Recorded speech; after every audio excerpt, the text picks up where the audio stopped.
ask yourself and ask your pricing team, what do customers get and what do they pay for what they get?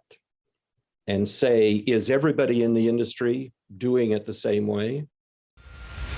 Coffee's for closers only. So we've established my proposal is sound in principle. Now we're just haggling over price. Let's see how much we're going for on eBay. It's the same as Dunkin' Donuts. Costs 15 times the price. Today's podcast is sponsored by Jennings Executive Search. I had a great conversation with John Jennings about the skills needed in different pricing roles. He and I think a lot alike. If you're looking for a new pricing role, or if you're trying to hire just the right pricing person, I strongly suggest you reach out to Jennings Executive Search. They specialize in placing pricing people. Say that 3 times fast. Welcome to the Impact Pricing Podcast, the podcast where we discuss pricing, value, and the irrational relationship between them. I'm Mark Stiving. Today our guest is Gerald, or Jerry, Smith. And here are 3 things you want to know about Jerry before we start. He is a professor of marketing at Boston College. And I like to say pricing, but we'll see what he says. He's been a pricing consultant with Strategic Pricing Group, Monitor Group since 1987, which means he got to work with Tom Nagle. I'm jealous. And he's the author of a relatively new book, Getting Price Right, The Behavioral Economics of Profitable Pricing. Welcome, Jerry. Thank you, Mark. Good to be with you. It's going to be fun. So how'd you get into pricing? I got into pricing when I entered a PhD program in 1987. And it turned out that I started working with a person there, as you mentioned, Tom Nagle. And Tom Nagle was in that program. Reed Holden was as well. So I've known Reed Holden, Tom Nagle very well for many years, and got very interested in pricing at that time. So for my dissertation, for my PhD, I focused on the psychology of pricing.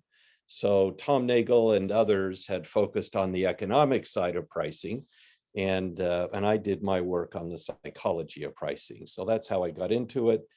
Got involved in consulting work during that time, and continued to sort of keep 1 foot in consulting and 1 foot in the academic side and doing research and so forth. So both sides. Nice. So you and Tom and Reed were all students at the same time, or was Tom a professor there?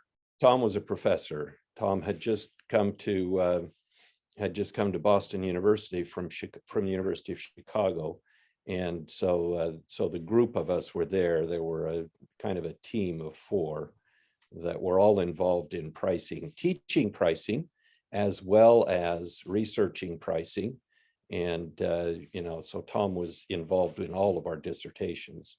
Nice. So here's the hard question for now. Can you describe your dissertation to non-academics? What did you do? Well, actually, you're right. That part of the reason that I kept 1 foot in both worlds was that I thought it was important, in fact, to be able to translate the great research that happens in the academic setting, to translate it for people that are actually applying it in practice. And so I have spent a lifetime doing that. The book that I wrote and just was published last October, Getting Price Right, The Behavioral Economics of Profitable Pricing, is actually all about this whole idea of the psychology of pricing.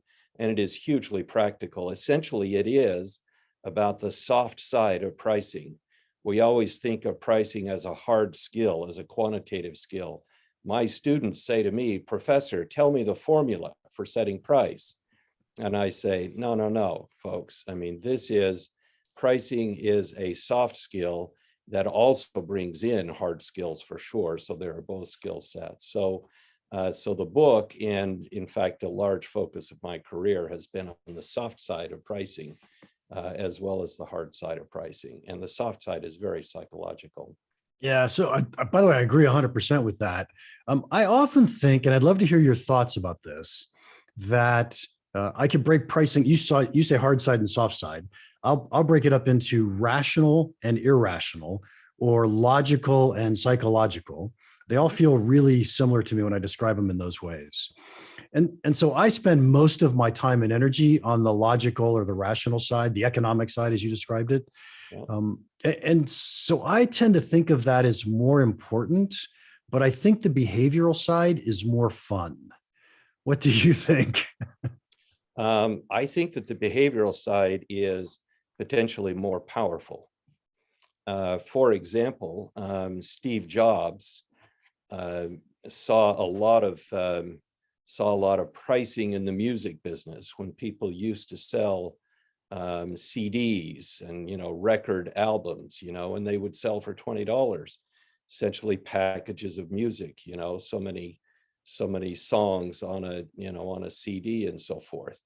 And the whole industry was sort of oriented around that. I call it in my book a dominant frame of reference, and Jobs said, you know what, all of these music executives, they're really beset by status quo bias. They like the status quo. They're making a lot of money the way it is.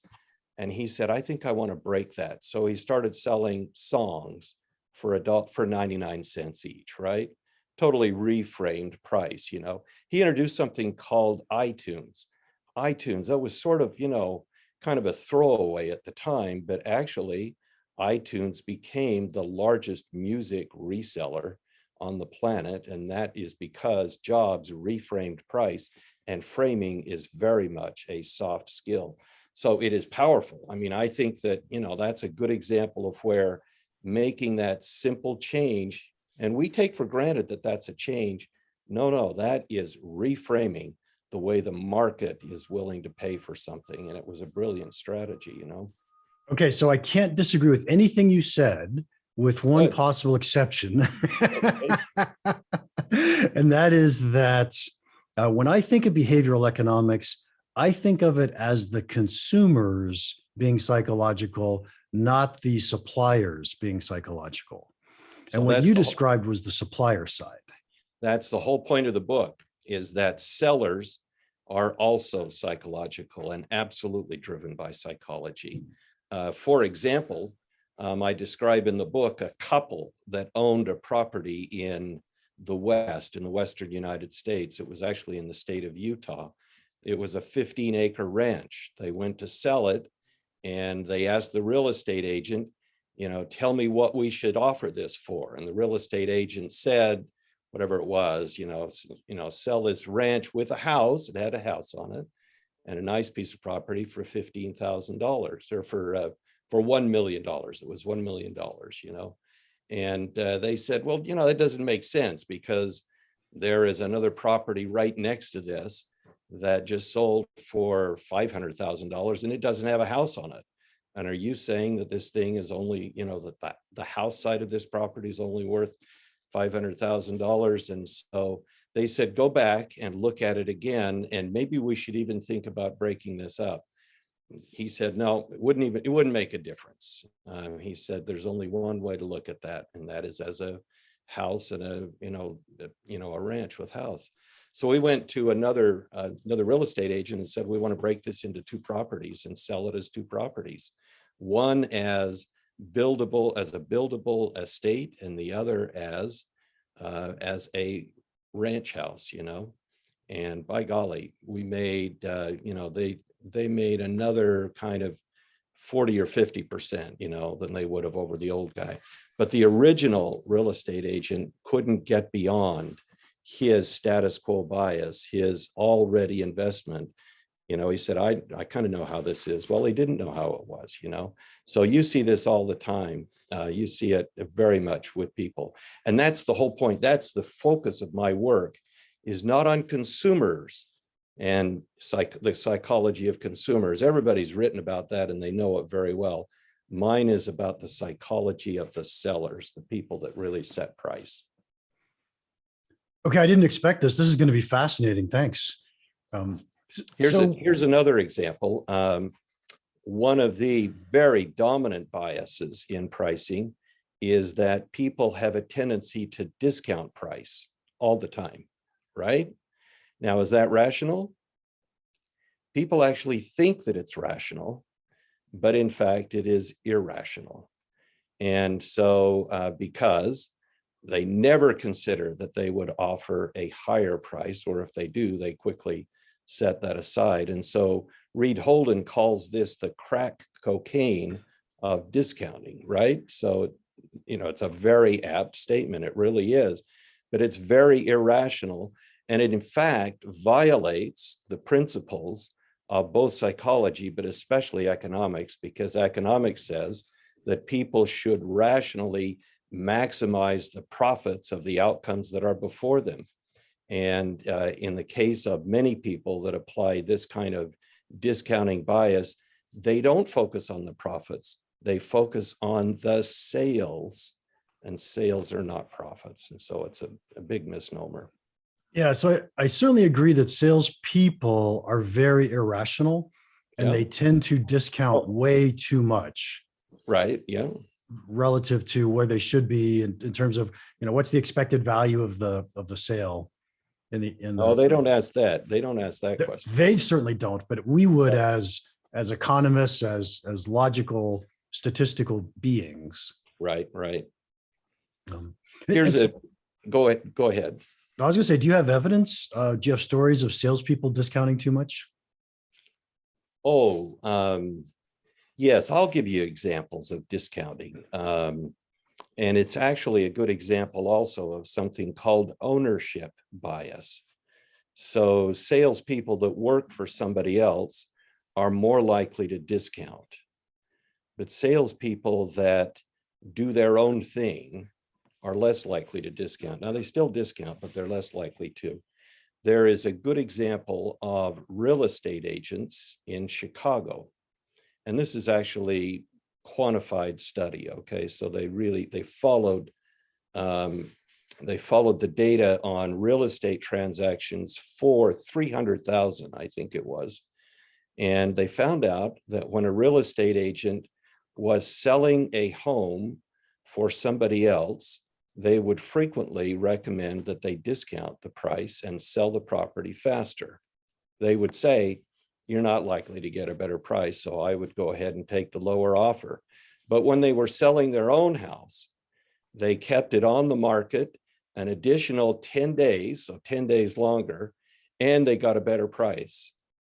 Interesting, when they're selling their own place, they want to make sure that they maximize their profits if they can. But if they're selling for somebody else, they're happy to take that deal. Okay. That's because they get paid a commission on the deal, right? So absolutely. And it is endemic to the world of pricing that people do this. Yeah. So that story, by the way, is in the first Freakonomics book. It is. Yeah. And yeah, it's a great book. B, it's a great story. Yeah. And I added that story to my book that's coming out called Selling Value.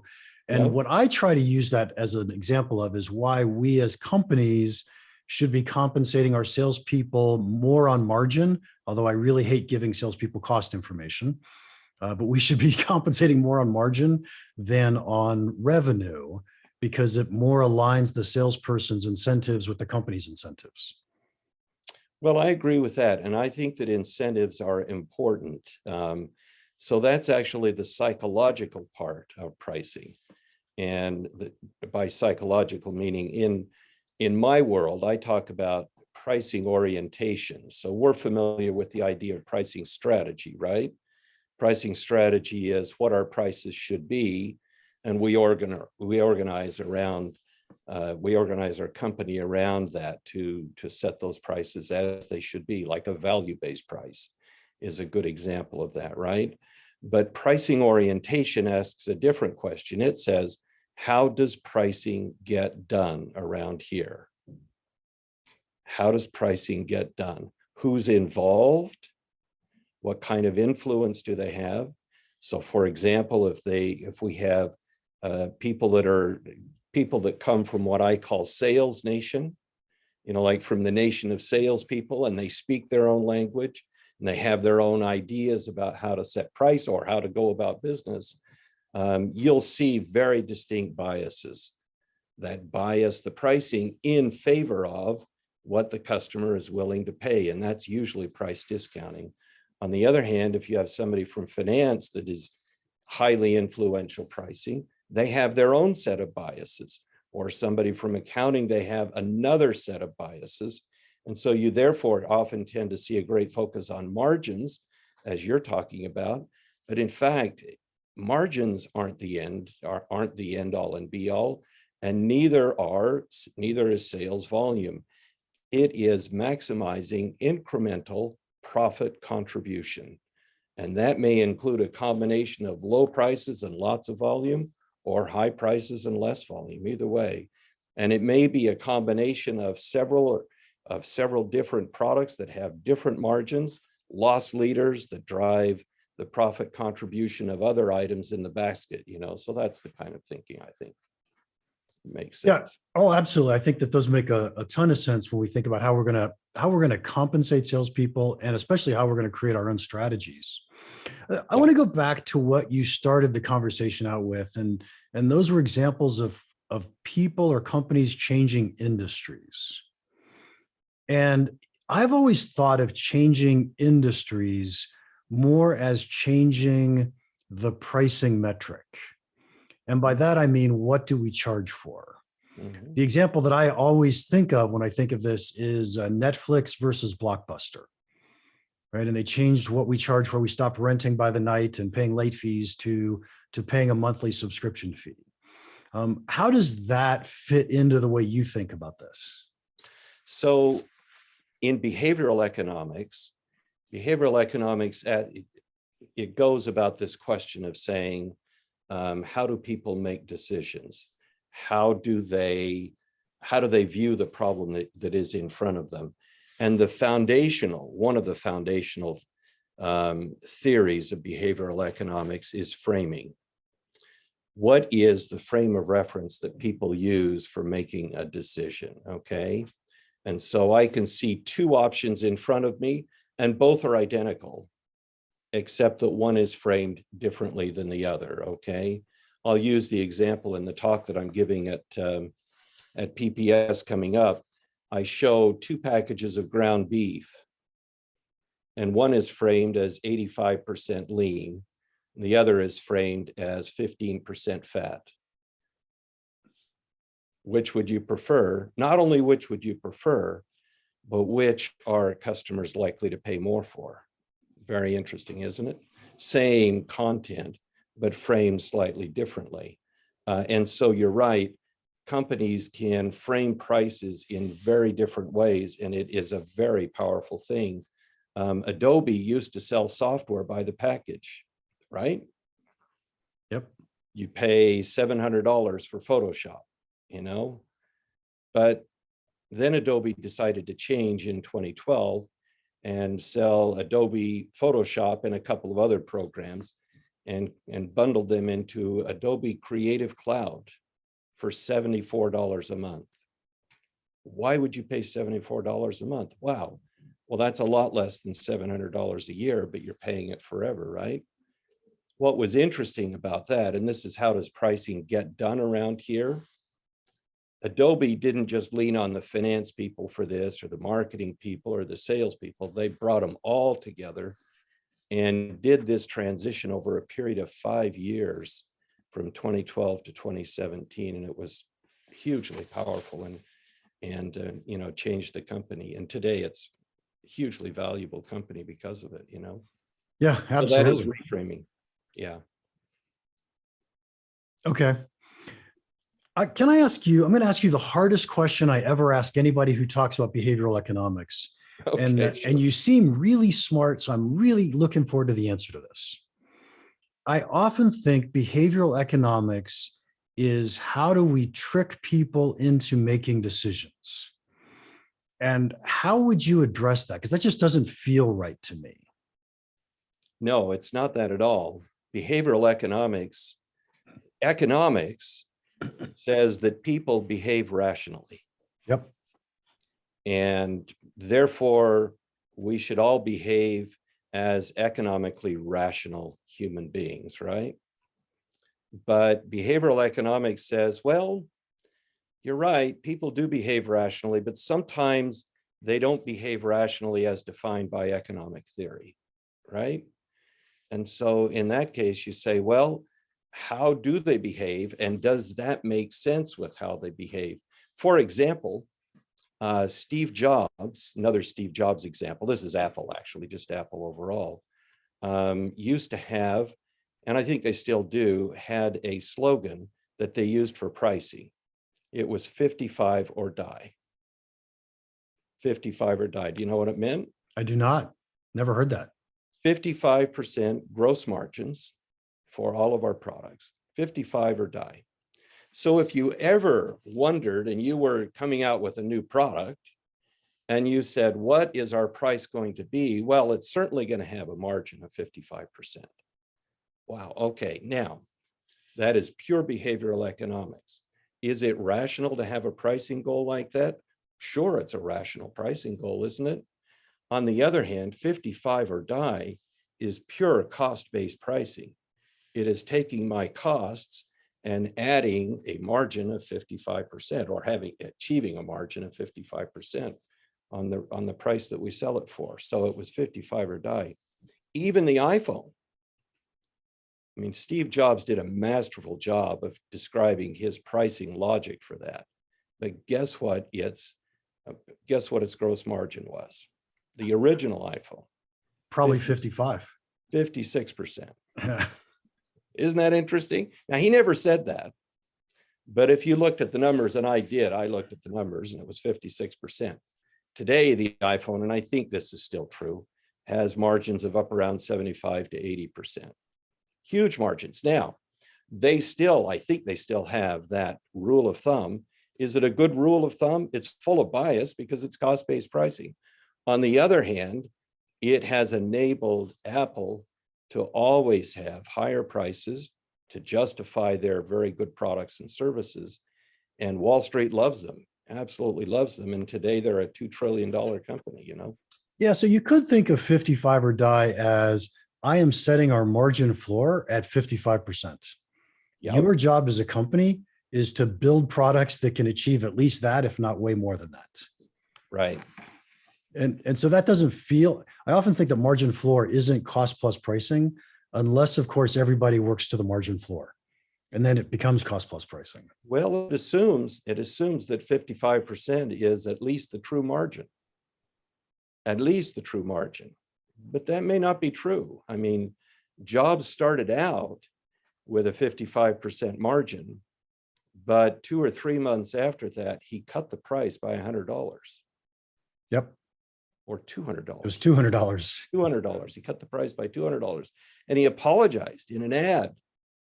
But he apologized to the people that had already purchased iPhones, you know, but He cut the price. Now, why did he cut the price? Because he saw a huge opportunity in the holiday market coming up to drive volume with a lower price.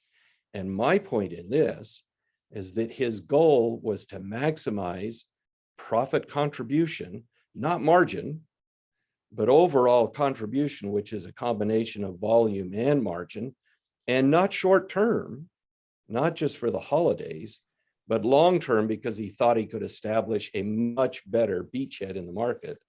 And that's what happened, you know? Yep. No, So absolutely. I'm giving you lots of Apple examples, but they do good pricing, you know? Yeah, it's fun. But I want to go back to the question, because I don't think you answered my question yet. And I'm going to use one of your examples to say it. Okay. What if by writing on my package, it's 85% lean, I can convince you to make a decision that's not good for you?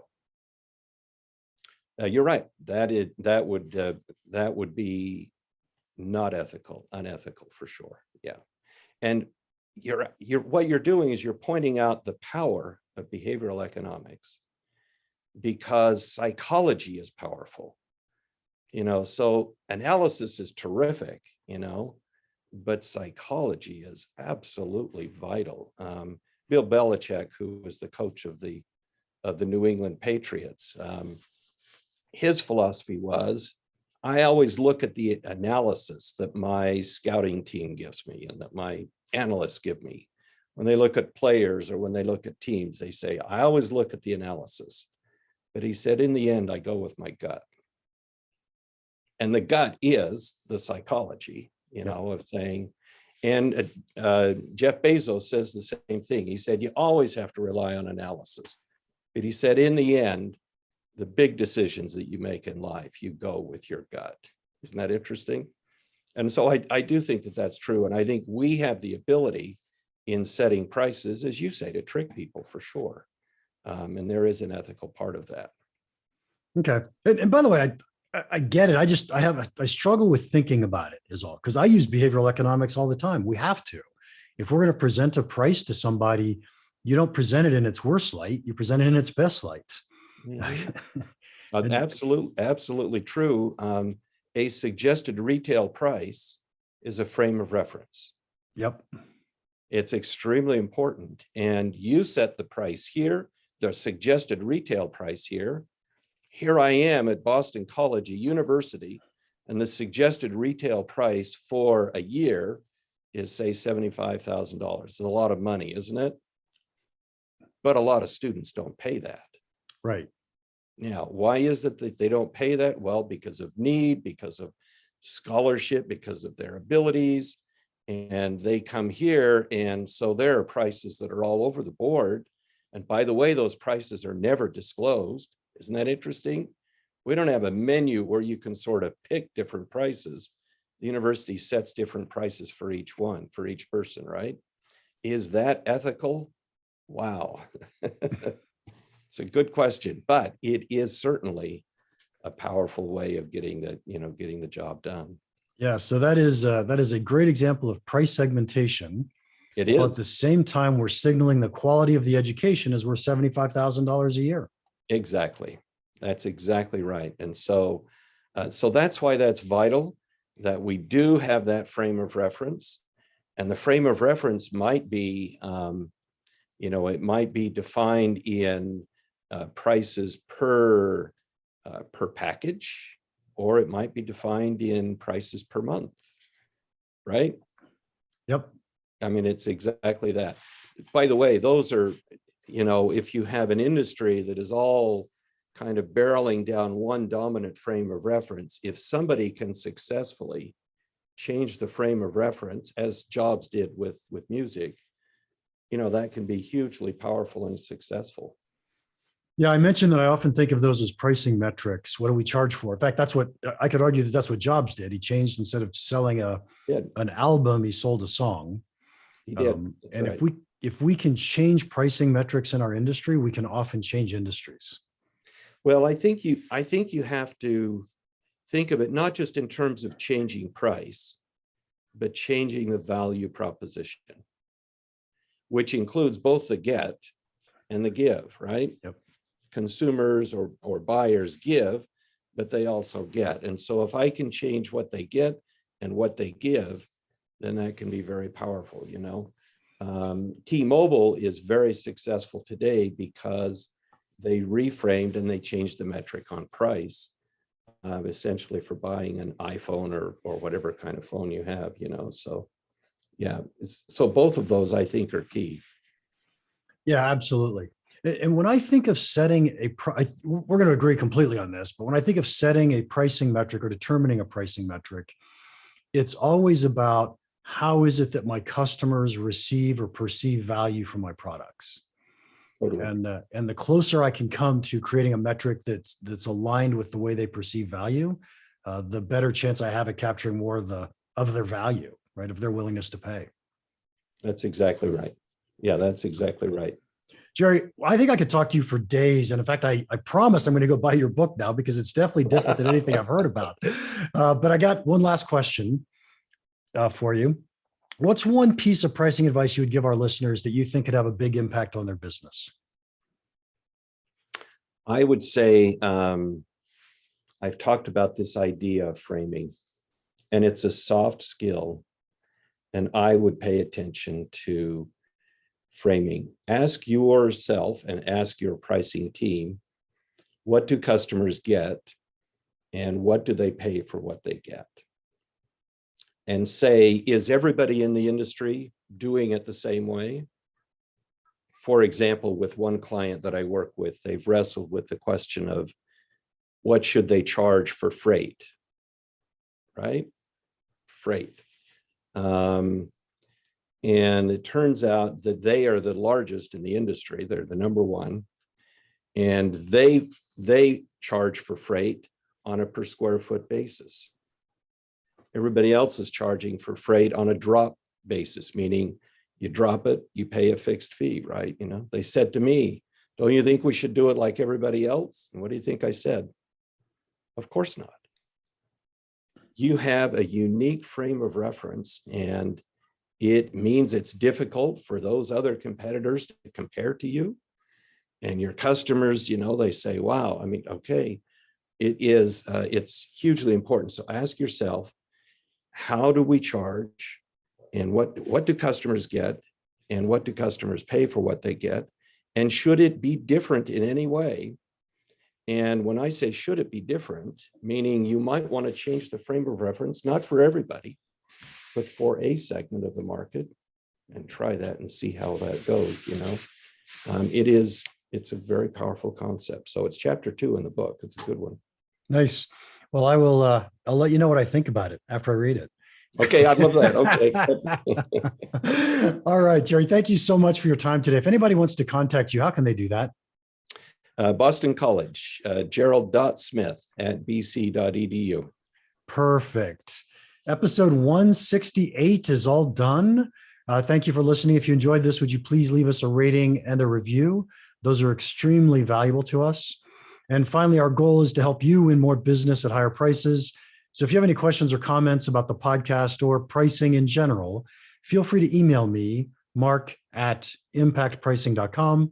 Now, go make an impact. Thanks again to Jennings Executive Search for sponsoring our podcast. If you're looking to hire someone in pricing, I suggest you contact someone who knows pricing people. Contact Jennings Executive Search.